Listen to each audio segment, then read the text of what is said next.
now that I'm working for Governor Snyder on a statewide basis, we get to take a lot of our learnings and try and scale those across the state. So Ann Arbor Spark was a little organization with about a $3 million annual budget.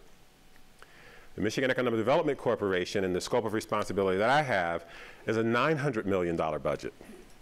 Ann Arbor Spark had about 13 people.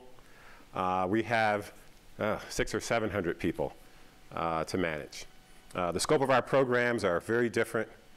And so trying to take the learnings of a little entrepreneurial startup organization and scale that to the state is challenging, to say the least. You know, the biggest challenge is that Ann Arbor is very unique in many respects because the entrepreneurial ecosystem was kind of here, but just not connected, right? There were a lot of people running around with ideas and finding, you know, bootstrapping their way along, finding resources to get things done, getting access to university resources and students and other things to get things done, finding enough money from friends and family and fools and whoever else would give it to them. Finding incubator spaces to operate from, typically the coffee shops, right? I can tell you a lot of entrepreneurs I've met at coffee shops, and we probably spent more money on Starbucks than we were investing in their companies. But, you know, how do you scale that? How do you cause that to become a condition for the state of Michigan? So that's one of the things we're working on. And by the way, we have 7 key strategies. I should have said that right from the beginning. So entrepreneurship is just one of them. And I like to start with that one because we think that's, you know, 10 years, 20 years, 30 years down the road. It's our 40-year future. A lot of what we're doing right now to build this entrepreneurial ecosystem will have its true impact, you know, 5, 10, 15, 20 years and beyond.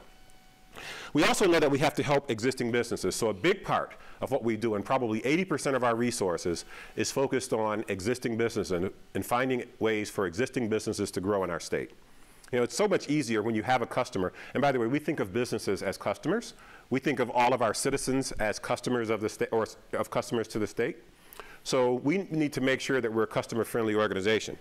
And so working with existing businesses and finding ways for them to grow is pretty important because the customers we have now, it's much easier to, you know, build their business than it is to go out and try and bring new things here and cause them to be successful and understand what the cost is of doing business.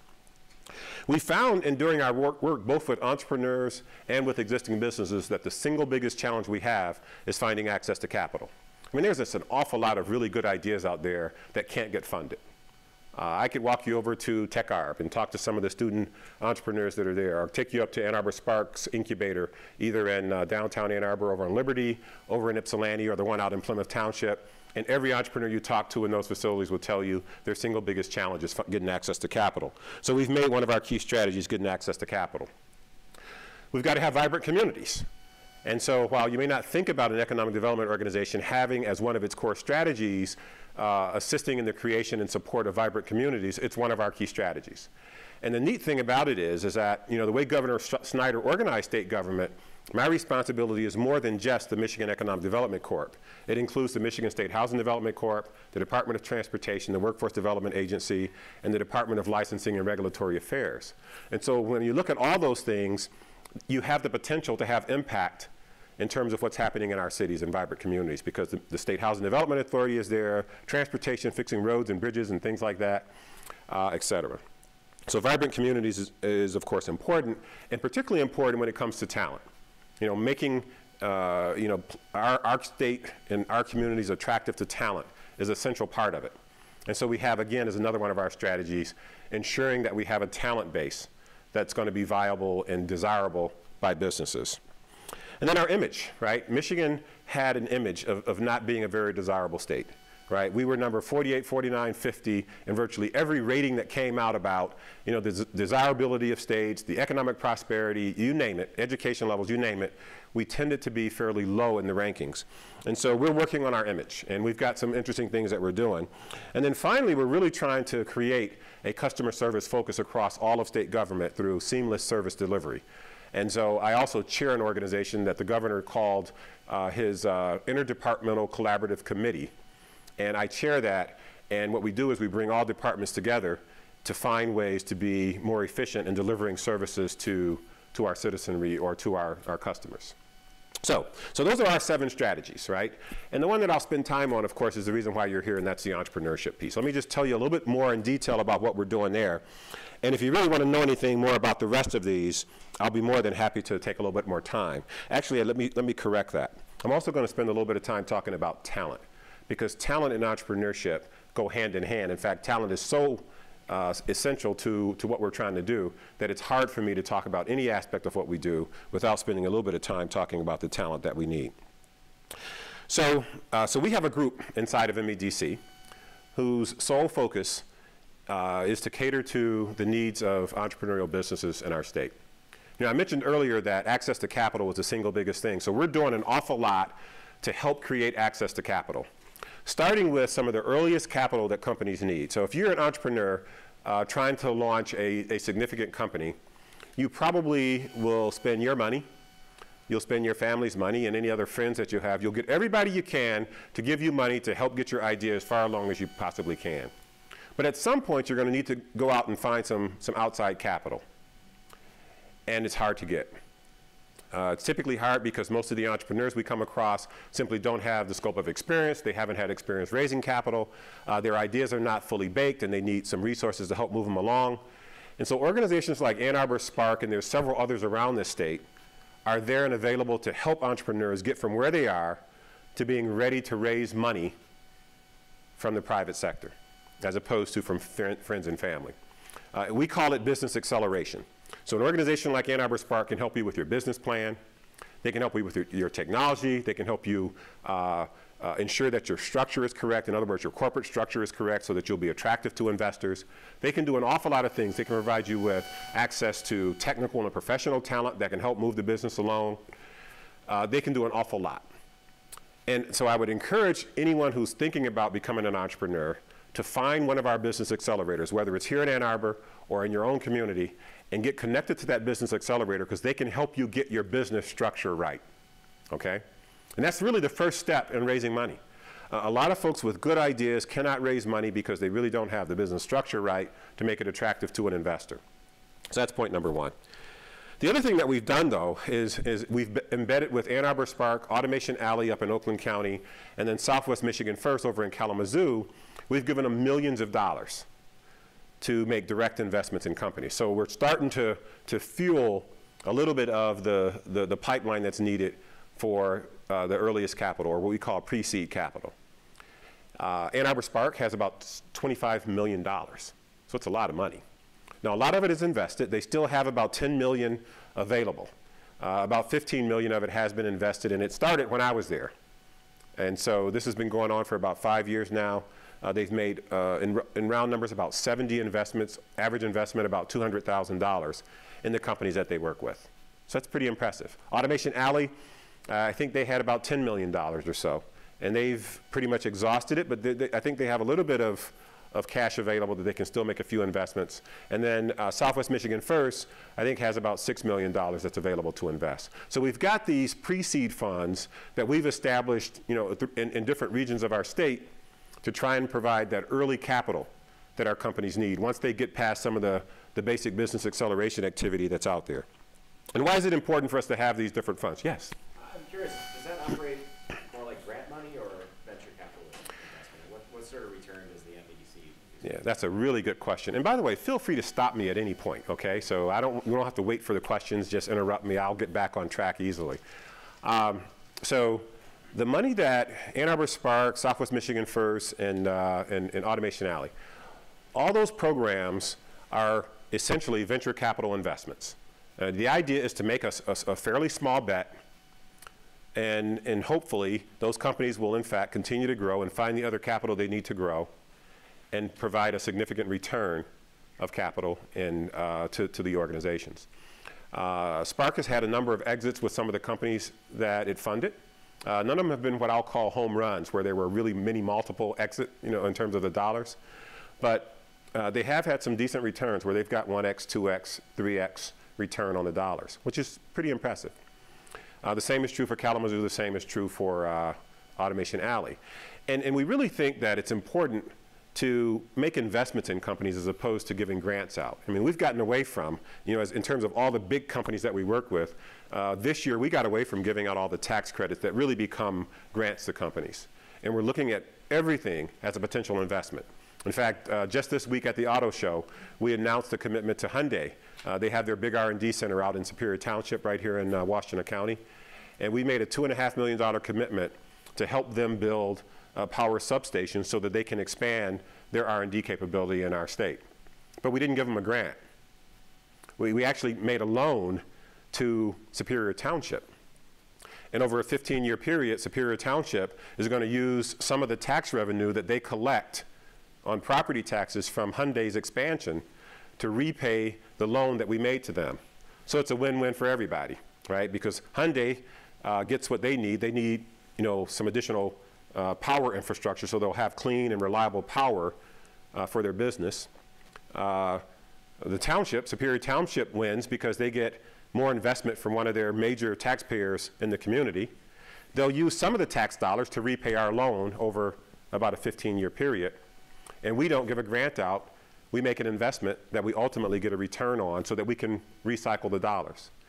So we're approaching it very different. There's not a lot of grant opportunities out there in what we do, unless you're a not-for-profit organization like an Ann Arbor Spark or some of the others that we deal with, then we do make grants. But for private businesses, we're trying to make investments just like any other financial resource would.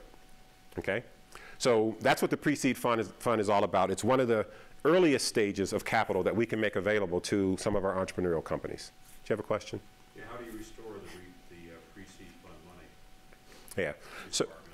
So in the case of Ann Arbor Spark, they've actually received 4 tranches of money from the MEDC or the state of Michigan.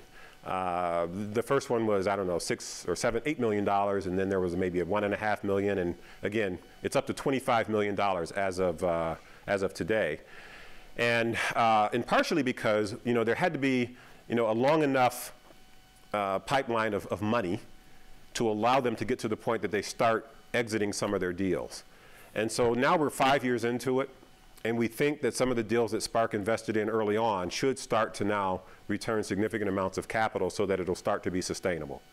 And we actually have some pretty positive news in that regard, because Spark has had a number of exits that have been decent. And so they're starting to see some returns. But again, it's very high-risk investing. It's about as risky as it gets. And the primary motivation is actually not about making money. It's about creating an environment for companies to have the greatest potential for success, bringing other investors in, angel investors and so on. And in fact, in the case of all these organizations that we've provided pre-seed dollars to, all of them require other matching equity funds in order for them to actually get access to the dollars that Spark or Automation Alley have.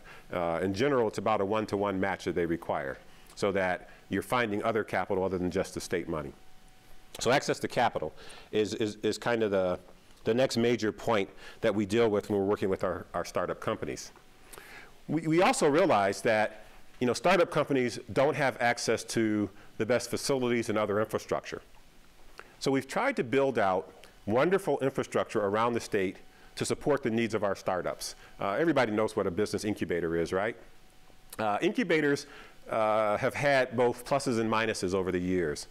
They started off as places for entrepreneurs to go to and really get connected to the kind of resources they needed to grow their business. And then eventually they became real estate plays, right? Where someone who owned the building or operated the building was simply trying to collect enough rent to pay the cost of the building.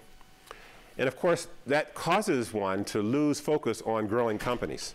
So what we're trying to do is we're trying to provide that funding support that local organizations need so that they don't end up turning their incubators into real estate plays.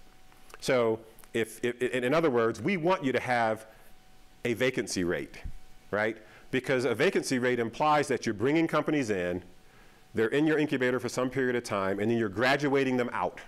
And you're really pushing them hard to get out of your incubator, because that means they're on a path toward serious commercialization and growth. And you also then don't compete with the local real estate market because companies are going into commercial space as opposed to spending all their time in your incubator.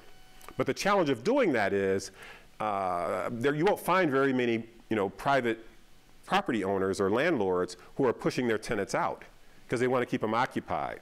So you've got this challenge of paying your bills and really promoting entrepreneurship. And so what we're trying to do is incentivize our incubators to graduate companies. So this year, in fact, just about a month ago, we awarded $6 million in grants to, I think it was 10 different incubators around the state. And the average was about $500,000. And the idea behind that is to provide them with some operational support. You know, we're telling them, we don't want you to have, you know, 100% occupied incubator space all the time, because that's telling us you're not graduating your companies out into the private sector. We want you to have a vacancy rate, and we want you to have a pipeline of companies trying to get in and to fill those spaces with companies that are trying to get in. And it's been a challenge.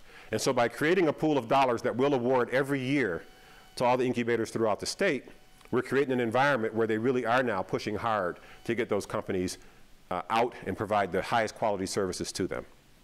Do you have a question? Well, maybe since you asked me, I think the incubator ideas and also put a lot of money in there is the right thing to do, but that's not the only one thing to do. I'm going to tell more about my company facing is that try to build a business model is made in America with China. Specific product is the highway traffic new light.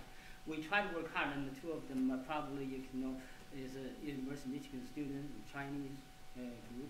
And my friend here, we are really want to have a chance to describe this, how we as entrepreneurs have been working, already have the prototype, can solve the problem of highway jam, especially Michigan. Can we get into closer to somebody can realize this is the things that Michigan need, but also this is a small company already hit the button. Right. We even cannot Right. survive, but we have new breakthrough. Right. So maybe after that, if you can address, either now you can address how we can, like this country, especially Michigan, become manufacturer, Right. not just elevator pitch and incubators and business plans. Right. What's your name? My name is Chang Ying Fan. My friend is Jeff. Okay. Tiny Life World is we have since 1998. So we really want to stay in Michigan. Yeah. But we cannot stay anymore. Yeah, because we hit the button.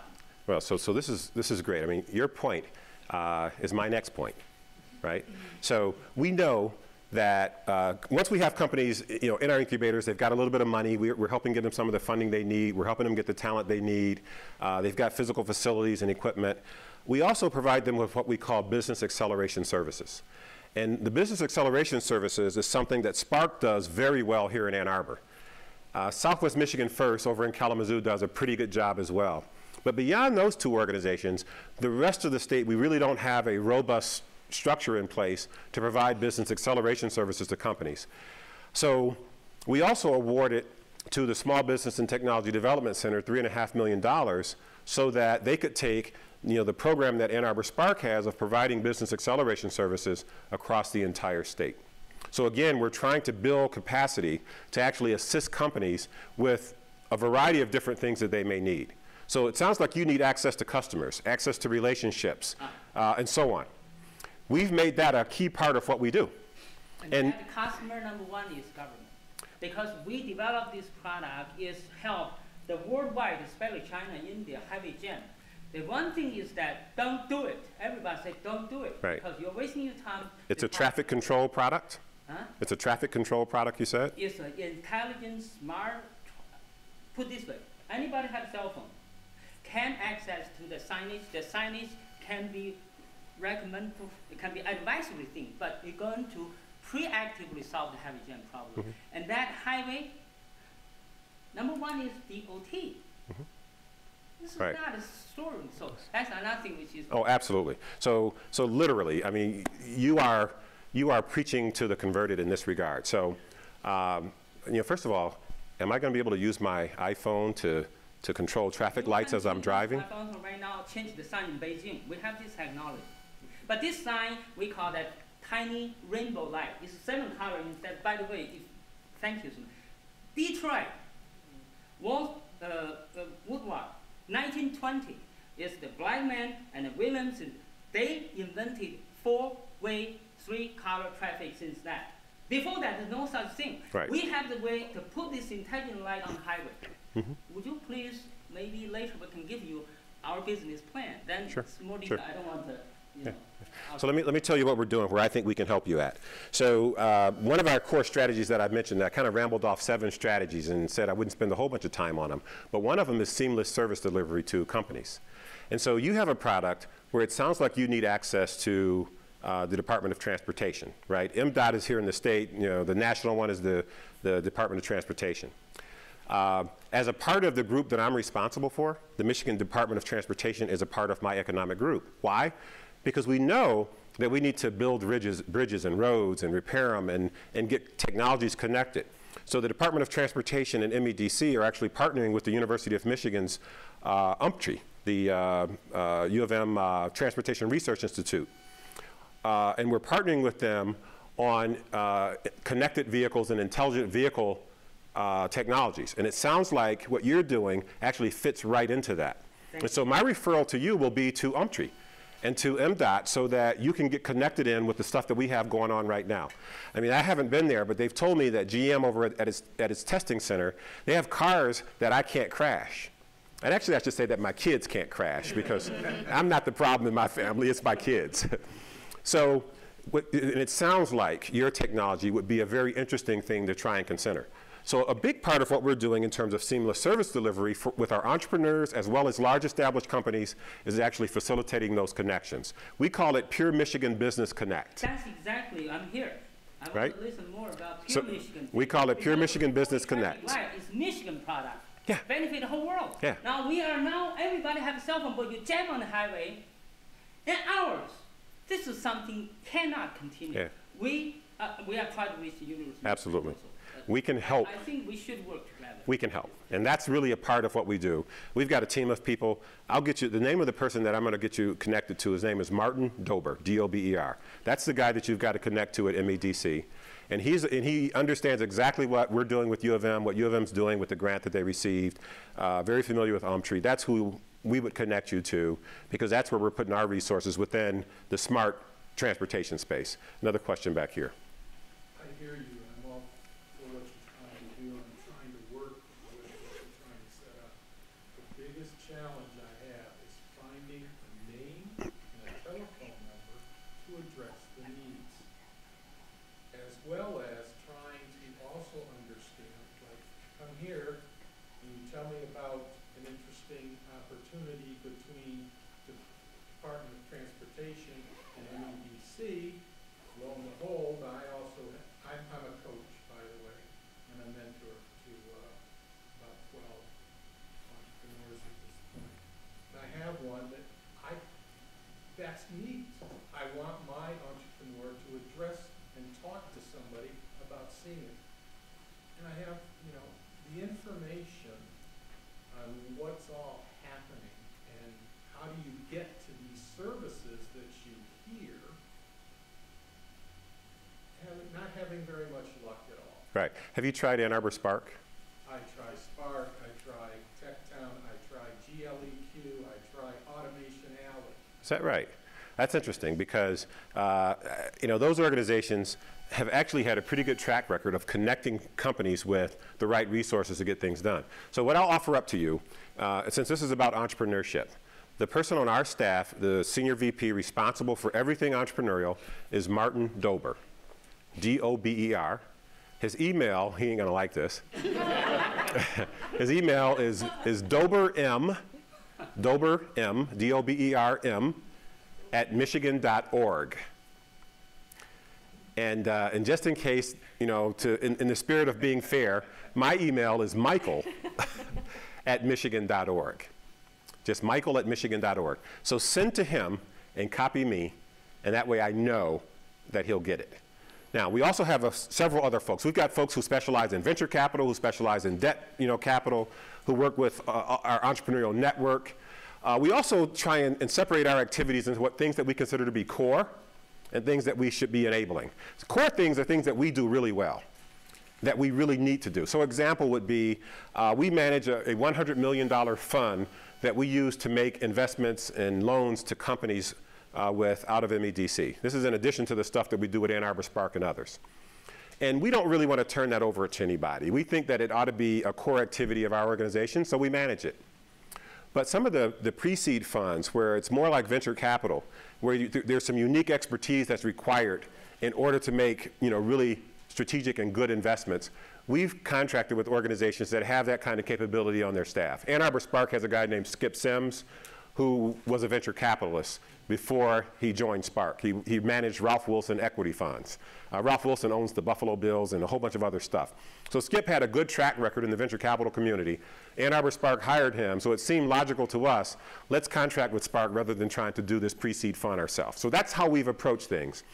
We contract with the Small Business and Technology Development Center to help with entrepreneurs when they're in the very earliest stages of business planning, because we know the SBTDC does that well. Once they get beyond that and they really need some deep, what I'll call technical and professional support, business acceleration services, we tend to go to organizations like Spark and Southwest Michigan First. But if you noticed, I said Spark probably does that better than anybody else in the state. Southwest Michigan First does a pretty good job. Once you get beyond those two, the resources are limited. So we're trying to build out that kind of capability across the entire state through the SBTDC, the Small Business and Technology Development Center. And we literally have just gotten started, so I can't give you any significant evidence that it's working. But hopefully as the weeks and months go by, we'll start to see that it's having the kind of impact that we would expect. So I'm going to give you a direct resource. That's Martin Dober, copy me, and we'll make sure that we get you connected to the right people. Now, that's not to say that we can help everybody. I can tell you, when I was at Spark, we looked at 500 business plans a year, and we could help maybe 75 to 100 of them. So there are going to be some folks that we're going to talk to, and at the end of the day, we're going to say, sorry, we can't help you. You're not ready as an entrepreneur. Your idea is half-baked. Your idea is already out there 5 times over. I mean, we run into a lot of that. And so I get a lot of entrepreneurs, approaching me with concerns because we've said no, and Automation Alley and Spark and everybody else has said no. So I want to make sure that I set the expectations correct, is that nothing's automatic. It's got to be a real business opportunity. And then, folks tend to go to work fairly effectively to make it happen. So I look forward to the challenge of working with you. Yes? The other thing is the name, telephone number, and contact, but also the requirements are hard to get at. For instance, the 2 entrepreneurs trying to put in 25K loans, microloans. And there's not a clear, what do I need to put in? Who can I contact? And they're playing, no, that's not good enough. So they're trying to work with Spark then if it's a $25,000 microloan. Yes. So that's a program we set up with Spark to also help entrepreneurs that are looking, that could use debt as opposed to an early equity investment. And in that program, I'm very familiar with. And if you go to Spark's website, the requirements are pretty straightforward. I mean, I would be happy to walk someone through it. It's very straightforward, the requirements for being successful with the loans. Spark did, 30 or 40 loans in the range of $25,000 to $50,000 in months. And so it ought not be something that takes an awful lot of time. But it does require the entrepreneur to do their part of the legwork. And it does require a match and some other things. But the requirements are pretty well laid out there because I'm very familiar with what Spark has on its website. Now, if they were talking to somebody else, maybe there could be some confusion. And so I would say... They were talking to Emma. Emma? Emma, E-M-M-A, who is supposedly a new person. And we understand, we've gone to the website, we've seen it, we think we're matching what's required. It's getting bounced back. Okay, so And without, it's getting bounced back and saying, it's just not there. Okay, isn't the company worth investing in or not? If that's the case, please tell us. We'll move on. But that's not the communication that's going on. Sure. So let's use Martin to try and help with that one.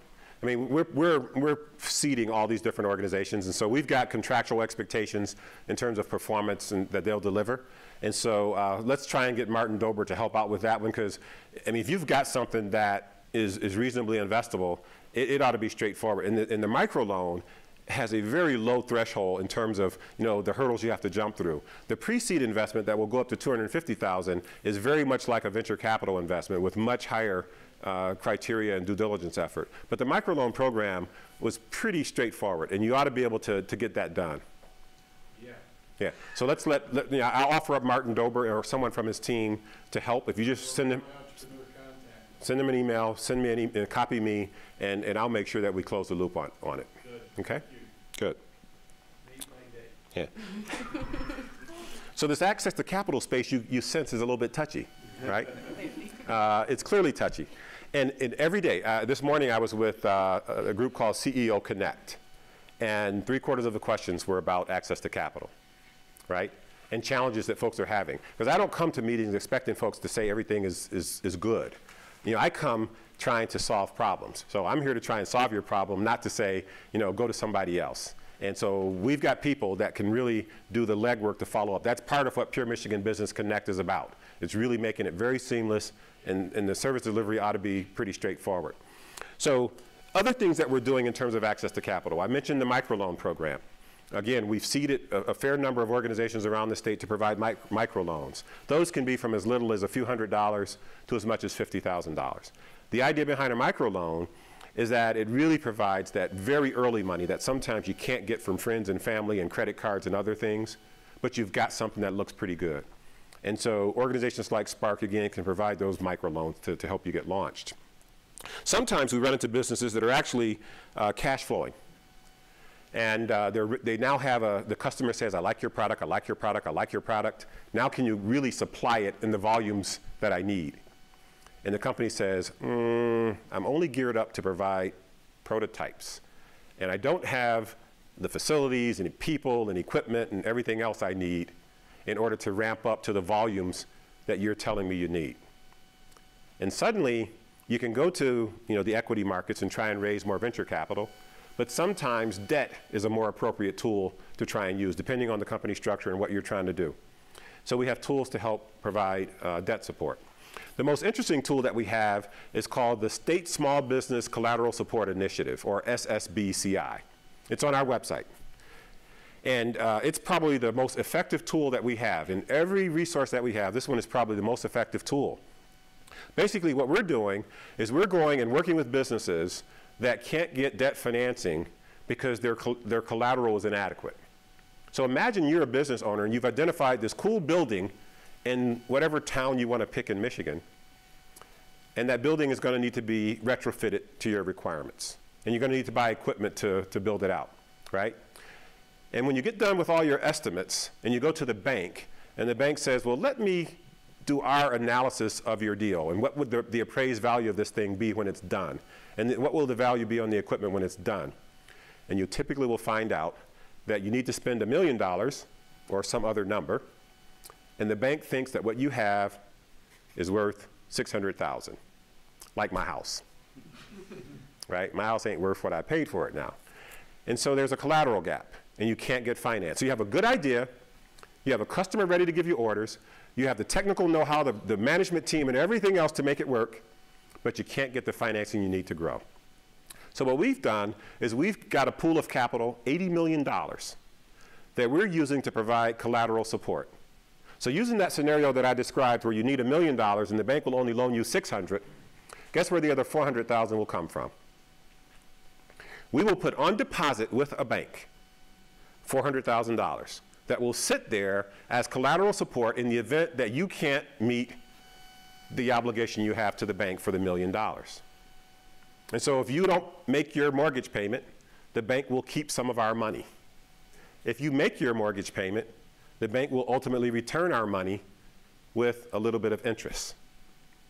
So we've done, I don't know, 35 or 40 deals. We've invested about $35 million up to this point out of the $80 million that we have. How many of our deals do you think have croaked? Our default rate, 0, right? Because banks are making pretty conservative investments these days. So if a bank thinks it's a good deal and there's only a gap in the collateral, we provide that collateral support, suddenly the deal is even better to the bank. And so they're making the loans, and they're making good loans, and we're enabling it, and our capital is coming back to us. Because as the bank debt gets paid down, our capital gets freed up. So it start happening right away. as you're paying down the loan. It's a wonderful tool that's allowing all kinds of businesses that couldn't get finance in our state access to capital. And our automotive companies, it was an acute problem, right? Because of all that happened with the auto industry. What bank in the world would loan money to a company that's supplying GM, Ford, or Chrysler? Maybe Ford, but GM and Chrysler were in a much tougher situation, right? And so their supply chain couldn't get the debt financing they need, even though they had orders in hand. That's where the genesis of this idea came from. It worked, and those companies are now growing in a significant way here in our state. And it doesn't cost us anything because it's a loan. Yes, sir. Do you have the same ability for soft industries as opposed to hard industries? Specifically, I'm talking about software development. I'm talking about getting commitment from a large company to develop a piece of software as a startup, and you need some people. You need, your production staff, your development groups to be put in place, because all you do is have that. Is that also available not only for hard industries, but for some soft industries? Yeah. So the SSBCI program is about collateral support. So it depends on the collateral that the company would have, whether it's a soft company, soft industries company, or hard. If it has collateral, maybe.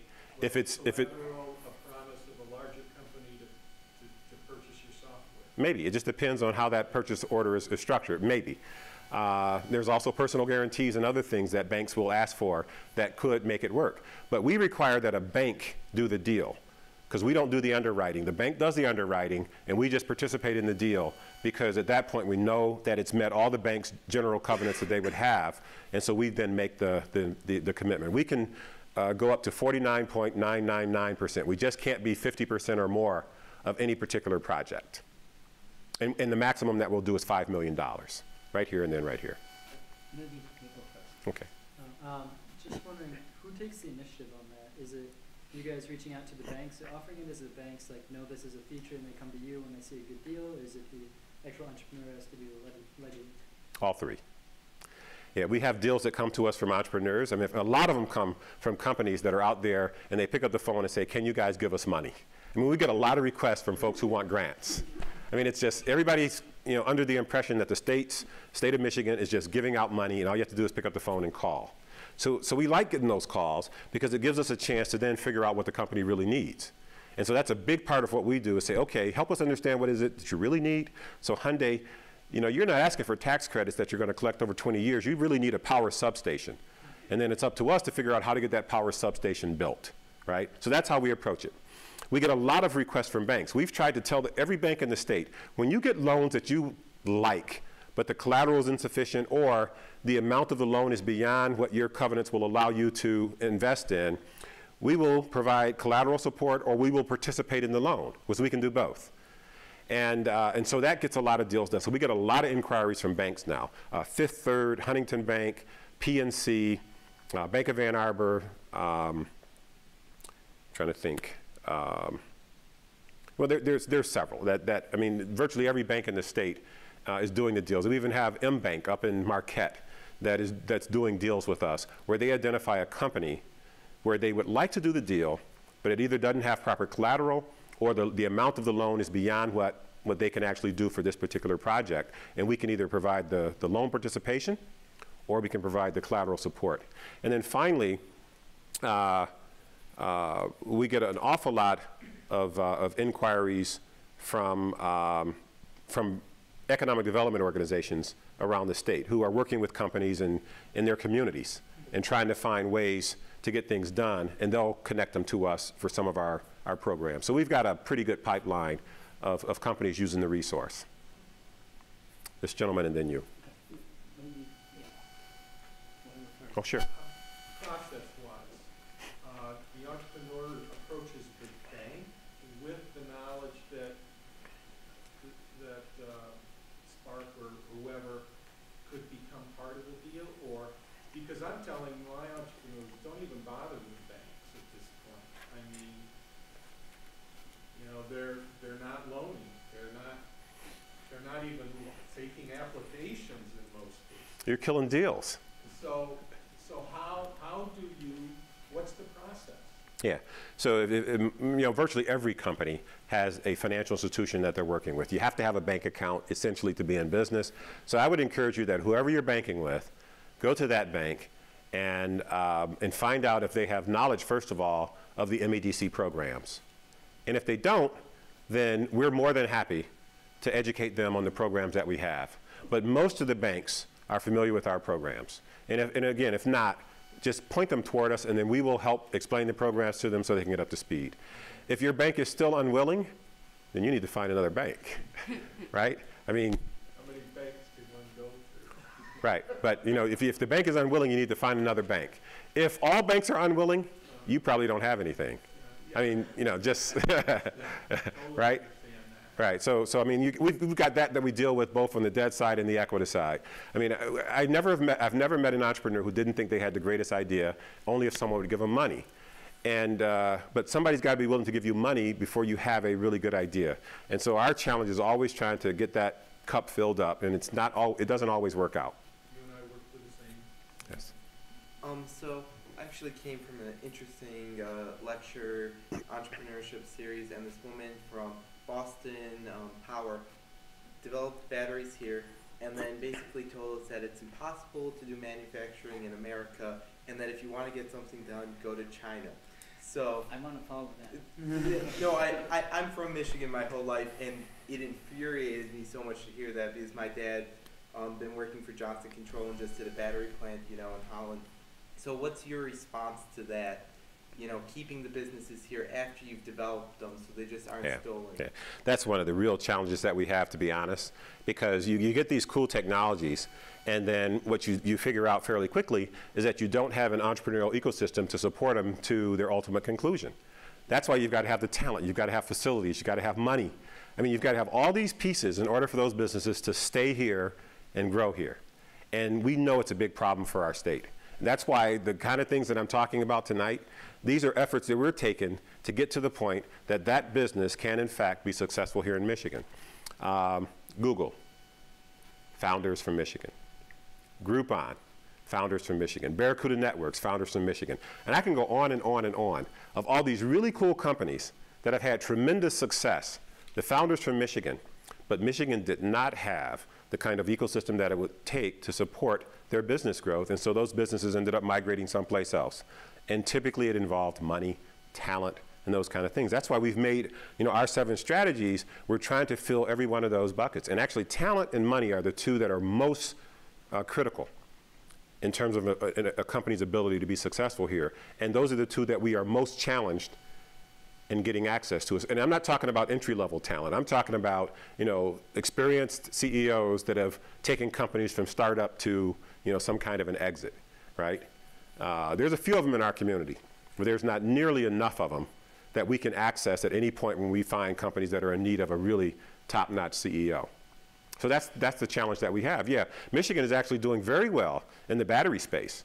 I mean, to say that you can't manufacture batteries here, we kind of own that marketplace in the entire supply chain that leads up to it, right? With Johnson Controls and Dow Kokum and LG Chem and A123 Systems. I mean, there's thousands of jobs in that space here. But a lot of the innovation that's happening is not necessarily in Michigan, right? We've been successful because we had hundreds of millions of dollars in grants that came from the state government and from the federal government to get those companies to locate here. And that's a very expensive way of doing it. I want to add that the question about China, everything made in China, and it is true, however, it's totally wrong. I am an American citizen, and I'm Chinese. I talk with brother in Tianjin, where we have a small factory, 3 times a week for the last 15 years. What our product partially right now have to made in China, but our product is 90% is plastic. Just look at the detour, how many percentage of a tons metal over there. We want to revolutionize that. One thing is you talk about is banking loans and loans. All of this is so dear. However, how many factories here? How many machines here? For the last 10 years, do nothing. The owner pay electricity, security, everything. There's one, which is one of our member, he's 72 years old. His company had to be sold, every piece. But the machine's still there for the last 7 years. Nobody touched it. I have a 36 picture. I can show it to you.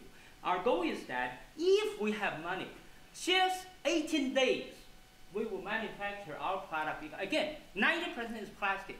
90% of plastic, everything can come from Dow. Why we have the manufacturing in China from here? Right. We hope you can listen to our voice, is that in this country, not just talent, machine, tools, electricity, security, environment, but somehow it's a clap. Somehow we are manufacturer. We develop a technology, blended 6 clean technology. 3 is the software, but the other 2 is hardware and device, which is 90% money. Would you please see our business plan? By the way, 2 of them are Chinese member. They can witness. Semi-finalist, we got award last year. But right now we're stuck because of we have to spend a lot of money, ship the thing back here. We have finished the prototype, which can use in Michigan highway as well as highway in China. But see, we're going to get you connected, right? I mean, you don't have to, I mean, I'm sold that we need to get you connected to our entrepreneurial folks who will then connect you in with. That's machine. We need some machine, even just 18 days. But we'll do that too. I mean, trust me, we will talk through every piece of what your requirements are and identify resources that you can potentially go to. Michigan is still one of the best manufacturing locations in the world. More manufacturing capability here, manufacturing engineering capability. I was with the CEO of, or at least the US CEO of Daimler earlier this week. And he talked about, they have a facility in Kentucky, they have facilities here in Michigan, right? They are Detroit Diesel. If you don't recognize them by Daimler, they're Detroit Diesel. And they talked about this talent difference that they have when it comes to engineering and manufacturing know-how and skilled trades and machinists and everything else. And it's night and day what Michigan has versus other locations.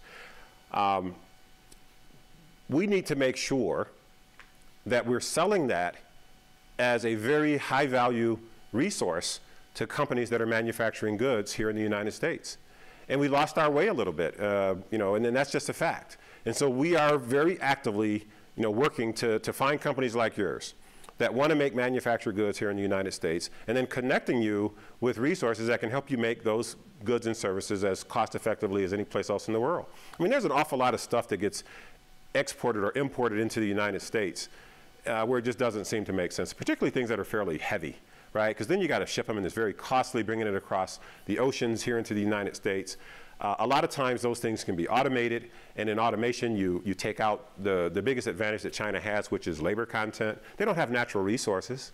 I mean, they're importing everything to then assemble something and ship it back out to us. Something's wrong with that, right? And so, automation and advanced manufacturing are the keys that will ultimately, I think, help us get over that. And so we're focused on it. I mean, we really are trying to ensure that we're driving and supporting the manufacturing capability that we have in this state.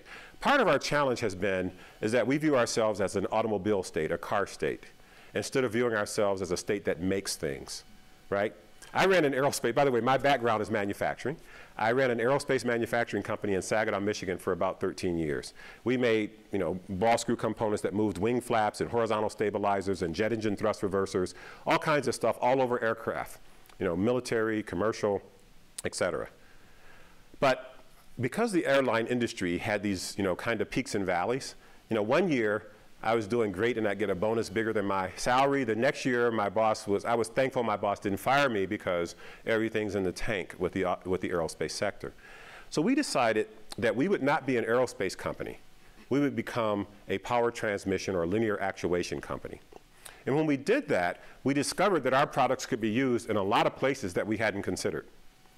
Because we were just moving things, just pushing and pulling things back and forth with varying degrees of accuracy and precision and reliability and everything else.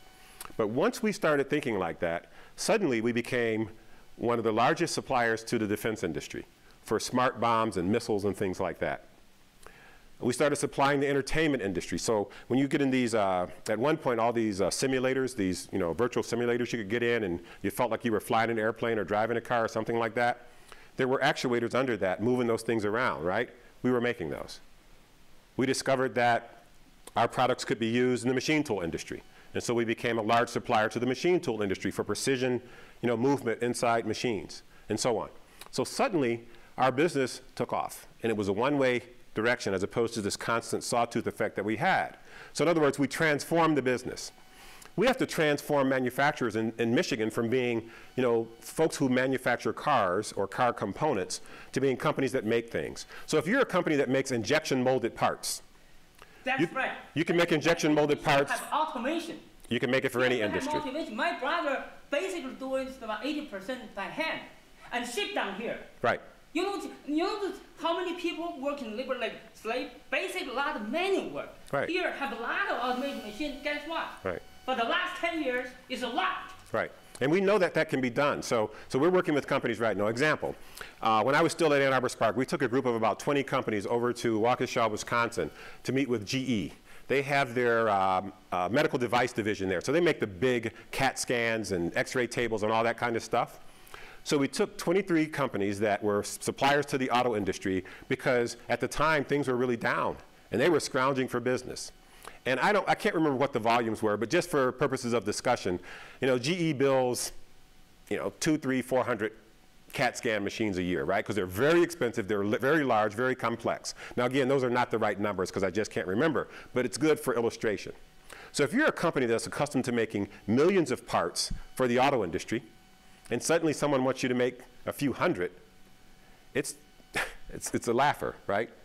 You first of all don't understand the business. You don't know if you can make money at it. The volume seems so low. You couldn't possibly employ the hundreds of workers that you have, right? The cost of engineering the parts, and a company like GE says, oh, by the way, here's an envelope that we want you to fit. Here's the performance criteria we want you to have, and you realize you don't have engineering capability in-house to even design it.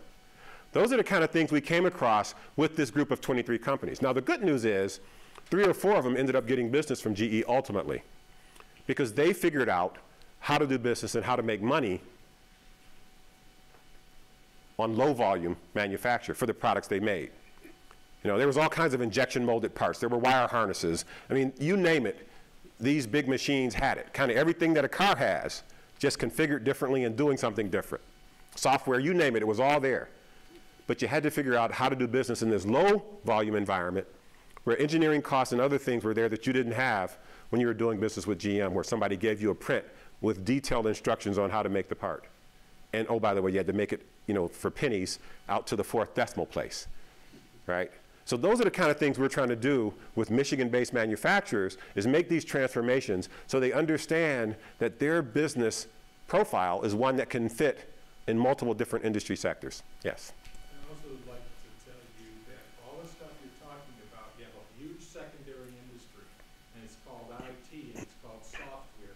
None of these companies that the autos and a lot of the first and second tier companies couldn't exist with that talent not being here in the state. That's another way which we can move. Instead of just saying we make things, we offer top quality software services and bring this industry here to the state of Michigan. Please, there's a skill set and an infrastructure that it's hidden. I know it's hidden. Well, so our fastest, I've lived in it. Our fastest growing sector right now is IT and software. Do you realize that GE has about a little over 1,000 people here out in Van Buren Township, about 10 miles from here? It has all of their IT and software infrastructure. I mean, they're doing it there. Virtually every one of their divisions are doing that kind of work right here in Van Buren Township. Why? Because we have an incredible capability for that. Why is Barracuda Networks here? Why is Google here? I mean, I can go on and on. Why is Arbor Networks here? It's that software and IT capability that we have in the state. Now, that's the good side. The downside, we have 3,800 IT and software jobs available right now that companies are struggling to fill. And we hear it over and over again. They can't get the talent that they need. So we've got to make sure that we're keeping the vibrant talent that we have within the IT and software space in our state and getting them connected to some of these cool companies that are doing all kinds of interesting things. In fact, we have 78,000 jobs available on our website right now. mitalent.org. Write that down. Remember that. If you're looking for a job, if you're looking for an opportunity, mitalent.org. 78,000 jobs available right now. And it covers everything from machinists to welders to software professionals to biotechnology. It really covers the entire waterfront. The challenge you're facing there, I've been in the IT business for all my life. The reason why you're not getting a response for those jobs is that's old technology. And people in the software business have gotten burned real bad by not maintaining, you know, up on the technology, okay? And so they don't want to take those jobs because they know they're dead ends. It's not going to help them in their career. So a lot of them are also, you know, trying to start up new companies. I don't need huge expense to start up a software development company.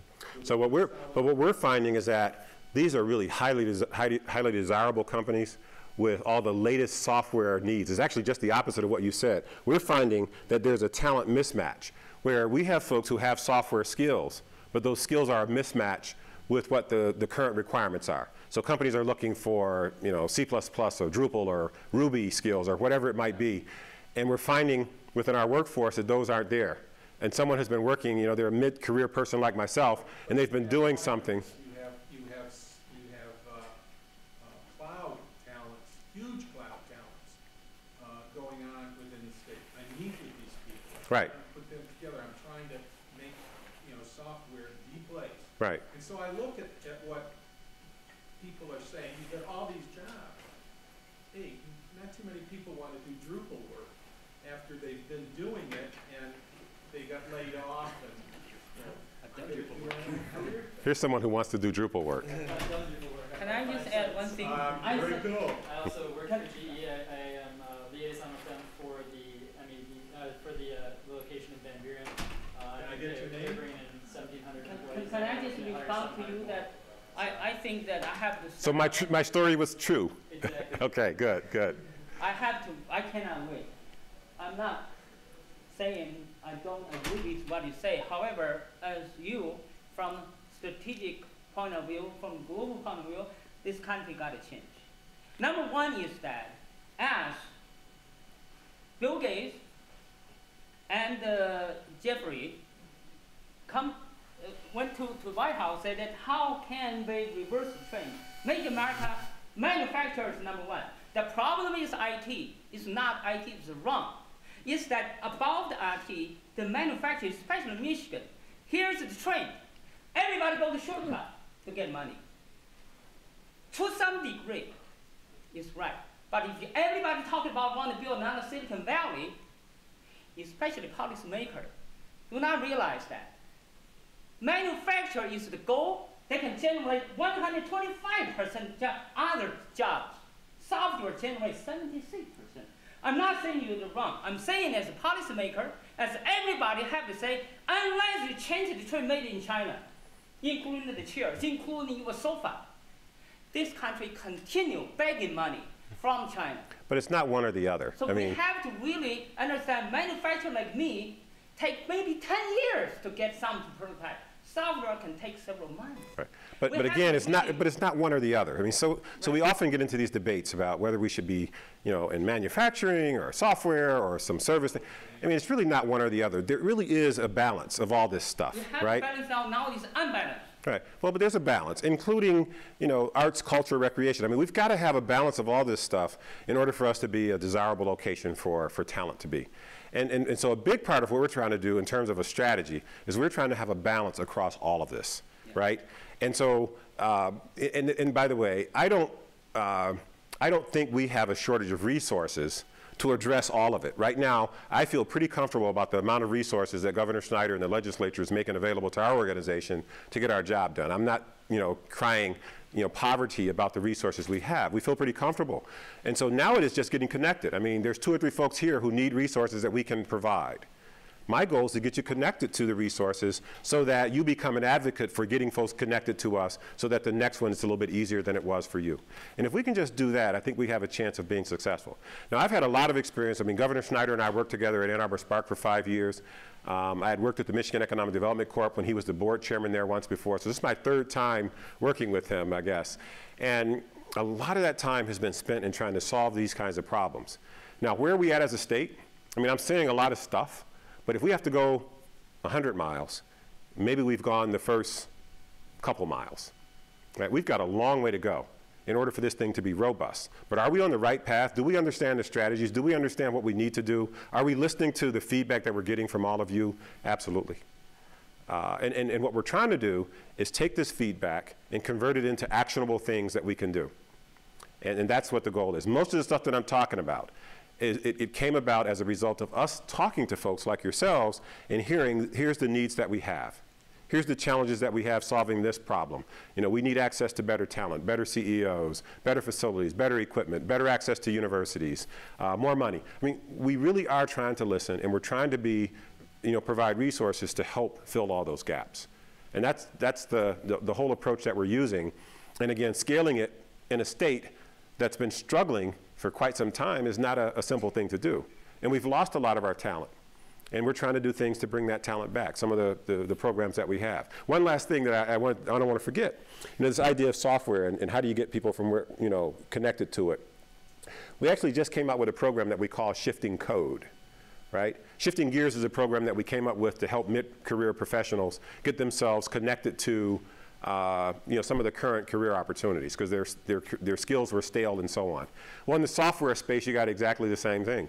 We've got lots of people out there with some degree of IT and software skills who just don't fit some of the opportunities that are there right now, whether it's entrepreneurial or whether it's an existing company. And so Shifting Code is a program that we've developed in partnership with Ann Arbor Spark and other organizations to actually help individuals who have some level of software skill get up to speed on what the latest and greatest are so they can fill some of these vacant opportunities that we have or do their own startup or whatever the case may be. And you can find that on our website. You can find it on Spark's website as just one of the programs. And so we try and do these creative programs as we listen to the audiences that we're touching to try and fill some of the talent gaps that we have. Yes? I'd really like you to broaden the audience you're talking to. Okay? As far as I know, not too many software people are buying into the just code because we know you can't, in 13 weeks, create a coder for production code. That seems to be a major flaw or misconception in that effort. So this is a fact. We had, in round numbers, about 800 people who initially indicated an interest in going through the program. After we did a little bit of a review of their backgrounds, roughly half of them actually have some kind of software experience, and so they're potentially candidates for it. We've had no shortage of companies that have said they're willing to work with us on making this program work. It's just launching, and so I can't give you even anecdotal information that it's going to work. But I'm a glass half full kind of guy, and we're going to give it a really good shot, and we'll probably find out that we do some things wrong and that we do some things right. And so maybe it's not a 13-week program. Maybe we need to have something that's more intense in one of our universities or a community college or something else. We're prepared to do that. You also heard an industry of independents who were bidding on those jobs that are now going to be taking your training and our prices are going to have to go down. I've been in, you know, I've offered services in software development since 1981. Okay, so you've also hurt an industry. So that's interesting feedback that I hadn't heard before. So I'll share that with our folks because we need to be careful that everything that we're doing is not in any way compromising the ability of businesses to be successful in our state. So I'll share that feedback with our team so that they develop some level of sensitivity around it. In fact, if you make sure that you include a comment in an email to me about that, I'll make sure that we follow up directly with you so that we can talk further. Why am I having to talk with you when I have been talking or trying to talk and convey information to other people in your organization? Yeah, I don't know why you haven't gotten action. Okay. Yeah, I really don't know. I don't know either, okay, but I know you're very busy, and I'm not wanting to just hit you on every piece. Well, I mean, the option is yours. I mean, if you choose not to, I understand. you know, but I'm just telling you, if you get it to me, part of what I do is, I mean, every time I'm out, I do literally hundreds of talks. And every time I go someplace, I get hundreds of emails. Yep. And I triage those very aggressively out to our team so that we can then try and be responsive. I can't say why we haven't responded in the past, but a big part of what we're trying to do as a culture is change our organization so we become much more responsive. So I'll make a commitment to you to follow up. That's all I can say. Make a commitment to getting in touch with you. Great. Around having the dairy. Great, great, great. If you wouldn't mind, I can respond to one of your comments about people potentially not being able to get on projects because of what they're putting in place. One of the people I know that are participating in this project is Alex Fisher, and he has been looking for Drupal Yes, developers and for a long I've time. talked with Alex, I Yeah. know him well. I know Alex well. And we've had a discussion, Mhm. and a Drupal programmer and Drupal is not a mainstream, and that's Yeah. fine. Okay, but you're talking about PHP, you're talking about a whole bunch of other things that they're talking that Just Code's going to do, and that's gonna hurt the person who has created that skill and is offering that skill in the marketplace. But do you realize that our process is one of using folks who are in the marketplace to, I mean, we don't have a pool of folks sitting at MEDC to provide this kind of skill or the training. I mean, we're going to go to the marketplace and find it. I mean, we spend millions of dollars with consultants doing all kinds of things. When I talk about what's core and what's enabling, us providing software education and training is not core. So we're not going to do it. We're going to go to folks like yourself who are out there in the field, and we're going to work with you to provide those services and skills to folks that we're trying to bring up to speed. So please understand, that's why I want to really get you connected to our folks who are setting it up so that we don't create an environment where we're actually taking away opportunities for the private sector to do their thing. We don't want to do that.